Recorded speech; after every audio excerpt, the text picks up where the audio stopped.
私は隣に住む幼稚園からの幼なじみの男の子と同じ大学に進学した。自己紹介で幼なじみですと言うと、周りは付き合っちゃえよと囃し立てた。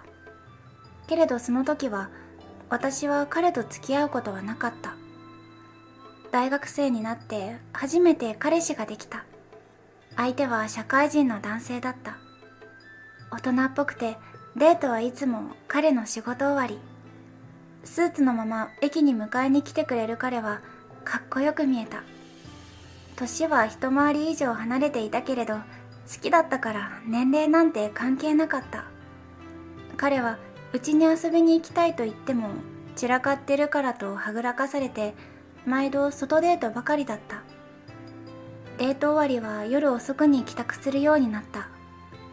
実家暮らしだった私はもう大学生だったので門限はなかったけれど、父親には自分の行動には責任を持てよ。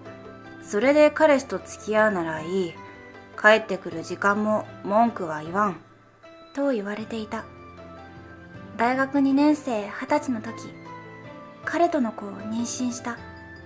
私は好きな人との子供を授かって嬉しかった。まだ大学生だったため、一旦休学したり、親に話したりなど、やらなければいけないことはたくさんで不安だった。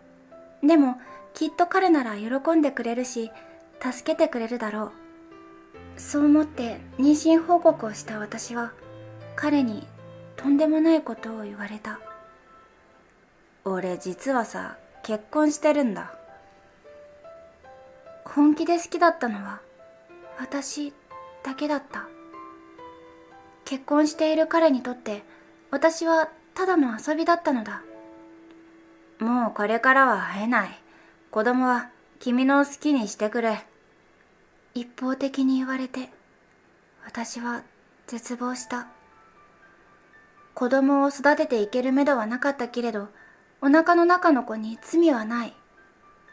悲しくて毎晩泣いていた私は、ようやく決心でき、子供を産むことにした。泣いてばかりいた私を母は心配していた。彼氏とうまくいってないの？別れてしまったの？母は慰めるようにそばに寄り添ってくれたけれど、私は首を振った。大丈夫大丈夫。母にも自分にも言い聞かせるように言い続けた。子供を産んで育てると言うと、彼はお金を差し出した。出産費用と口止め料のようなお金をいくらか渡してくれた。渡す金はこれで終わり。面倒は見ない。彼に言われた。もうそれからは彼とは縁を切った。私はたった一人でこの子の親になることになった。お腹が大きくなる前に私は両親に打ち明けることにした。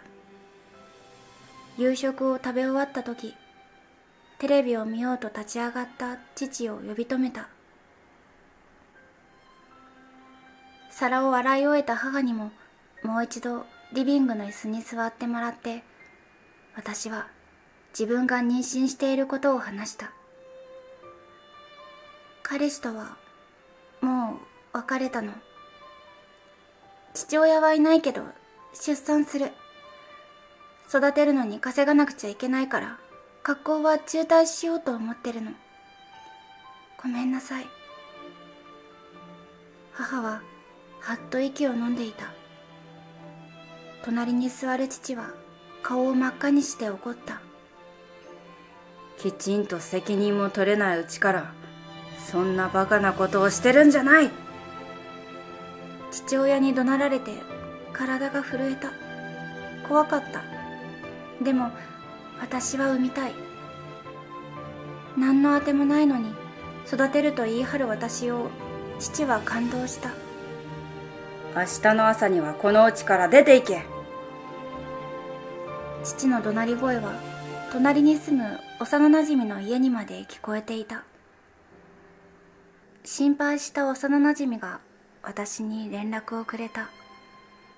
私は家を出ていく荷物を詰めている途中だったので、短く返しただけだった。それでも何度も連絡が来て、イライラした私は電話をした。明日家を出るの。私が妊娠して一人で育てるって言ったら、お父さんに感動された。忙しいから連絡しないでね。幼なじみが何かを言いかけていたけれど、構わず切った。翌朝、両親が寝ている間に私は玄関から外に出た。すると目の前にキャリーケースを持った幼なじみが立っていた。こんな朝早くにどうしたの？旅行？と私が聞くと、幼なじみは近づいて私を抱きしめた。彼氏さんの子供だろ。社会人のくせに無責任な男だな。お前一人じゃ心配だから俺もついていく。俺がお腹の子の父親になるよ。幼なじみの言葉に私は涙が止まらなくなった。強がって出てきたけれど、本当は不安だった。不安しかなかった。それを受け止めてくれた幼なじみには今でも感謝しかない。父に感動されてから5年が経った。幼なじみとは籍を入れ夫婦になった。今では私の大切な夫だ。娘も大きくなった。今では毎朝泣きもせず保育園に通っている。あれから実家には帰っていないし、連絡もしていない。たまに母とは連絡を取って娘と会わせているけれど、父には一切会っていない。気まずくて話す機会もなかった。そんな時、夫が挙式をしようと言い出した。子供も成長して生活も少しずつ落ち着いてきたし、やるなら今という話になったのだ。娘も言えば椅子に座っていられるし、親族だけの小さな結婚式ならできそうだった。それに結婚式をするのを理由にまた父と話すチャンスができた。これをきっかけにまたお父さんと話せるようになるかもしれないと私が言うと、俺もお父さんとちゃんと仲直りした方がいいと思うよと夫も背中を押してくれた。会いに行ったらまた怒られるかもしれないけれど、いつまでも父との間にわだかまりがあるのは悲しかった。ちゃんと謝ろうと私は思った。二人で少しずつ結婚式の準備を進めていきながら、もう少ししたら実家に帰って父に謝ろうとしていた、そんな時だった。父が交通事故に遭った。母から連絡を受けて、私はパートを早退して病院に駆けつけた。ベッドに眠る父は頭に包帯を巻いていた。5年ぶりに会った父は痛々しい姿だった。命に別状はないと言われたが、父は記憶喪失になったと先生に言われた。事故のショックで過去のことを忘れてしまったようです。さっき目を覚ました父に先生が話しかけた時に発覚したようだった。父は自分の名前も生年月日も昔のことも全部忘れてしまっているようだった。母は私の腕を強く握りながら泣いていた。父が目覚めた。お父さん。私は戸惑いながら5年ぶりに父の名前を呼んだ。父がこちらを向いた。数年ぶりに見る父の顔だった。シワが増えて会わない間にすっかり年を重ねていた。私ももっと早くに謝りに行けばよかったと後悔した。私のことを覚えているか聞くと、父は曖昧に微笑むだけだった。本当に全て忘れているようだった。私と母は父に父自身のことと過去のことを少しずつ話した。混乱しながらも父はうんうんと聞いていた。一度にたくさん話しても困ってしまうだろうからと、少しずつゆっくり父が失ってしまった記憶を話した。父は私を感動した日のことも忘れていた。自分の口からあの日のことを話すのはさすがに戸惑ったけれど、喧嘩して家を出て行ったことを話し謝った。父はそうかというだけで怒りもしなかった。怒られるだろうけどちゃんと謝らなきゃと身構えていた私は拍子抜けした。でもこれで父にはきちんと話して謝ることができた。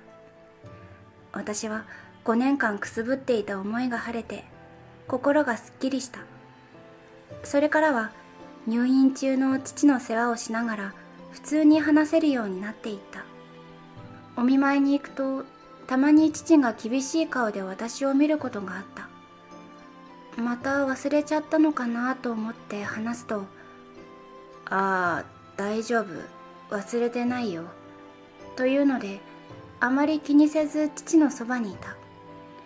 それから父は何度も検査をし、ようやく退院の日を迎えた。退院してからも家族で頻繁に実家に遊びに行ったり電話をするようになった。お父さんも退院したし、再来月に2人の結婚式をしようと思ってるの。両親に言うと2人とも喜んでくれた。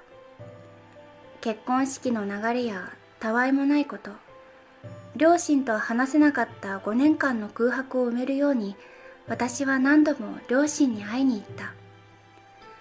結婚式当日になった。結婚式は人前式で形式ばったことはしないようにした。誓いの言葉、指輪交換、結婚証明書、パーティーといった流れで、娘も退屈しないように参加した親族が楽しめるように工夫した。司会者の進行で私たちは入場した。親族が写真を撮った。夫は真っ白なタキシード、私はウェディングドレスを着て入場した。母の膝の上に乗る娘が、ママかわいいと大きい声で言うので、周りが笑った。母の方に顔を向け、シーッと指を立てると、娘は楽しそうに笑った。その時、母の隣に座る父に目がいった。その表情で緊張しているのが分かった。その後、少し高くなった台の上で、誓いの言葉、指輪交換、そして参列者に結婚証明書にサインをしてもらった。お父さん大丈夫？机にやってきた父を気遣うと、父は一言大丈夫と言うだけだった。それからパーティーが始まった。長い机に料理が置かれ、みんな美味しそうに食べていた。親戚に話しかけられ、一緒に写真を撮った。みんな楽しんでくれているみたいでほっとした。好き嫌いしちゃダメだよ。ほら、ブロッコリーも、あーん。私は野菜を避ける娘の口にブロッコリーを入れた。鼻をつまんで食べる娘の頭を撫でていると、微笑む父と目が合った。でも、気疲れしているのか、どこか浮かない表情だった。終了間際、疲れた様子で一人離れたところに座る父のもとへ行った。お父さん、顔暗いよ。気疲れしちゃったんでしょう。聞くと、父は首を振ってうつむいた。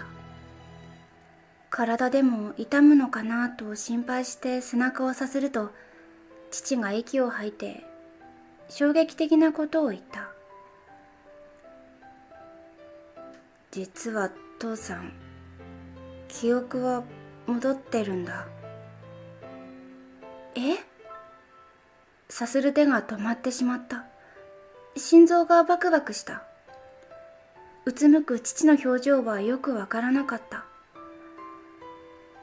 交通事故の記憶喪失は一時的なもので、早い段階で記憶は戻ってはいたんだが、俺の記憶がない方が話しやすいかと思って、お前には黙っていたんだ。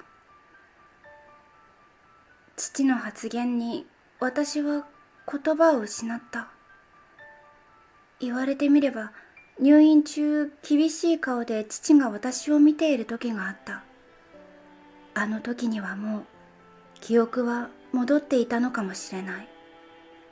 なぜ今になってそんなことを言うのかと聞くと、事情を知った母と私の夫に、それでは本当に仲直りしたことにはならないと言われたそうだ。感動した日のことを思い出していた父は、ずっと私のために記憶が戻っていたことを隠してきたのだ。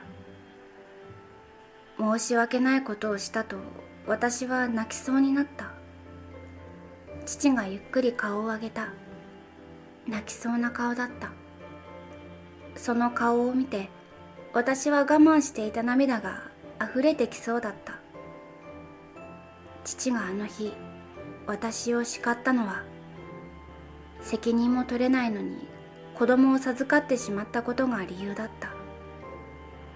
でも父は、それから私が子育てをして、仕事をして頑張っていることを母を通して聞いていたらしい。子育ても仕事も母親として当たり前だと思ってしてきた。でも父にそれを認めてもらえたのは本当に嬉しかった。怒ってしまったことを謝ろうとお前の家に向かう途中で事故に遭ってしまったんだ。あの時はすまなかった。拳を握る父の手は震えていた。たまらなくなって握ると、父も握り返してくれた。謝らなければいけないのは私の方だった。せっかく進学させてくれた大学を中退してしまったし、あの時は未熟でいい人も悪い人も判断できなかった。バカなのは私だ。ごめんなさいお父さん。私も謝りたくて、結婚式に招待するのを理由に会いに行って仲直りしようとしてたの。何か理由がないと謝れないなんて、私まだまだ子供だね。子供じゃないぞ。もうこんなに立派な母親じゃないか。父さんの方こそごめんな。私は号泣した。ポケットからティッシュを取り出す父の手はまだ震えていた。父は不器用に私の肩を叩き慰めてくれた。私があまりに泣くので参列者がどうしたとざわざわしていた。でも構わなかった。私は5年も仲直りできなかった父とようやく仲直りできたことが嬉しかった。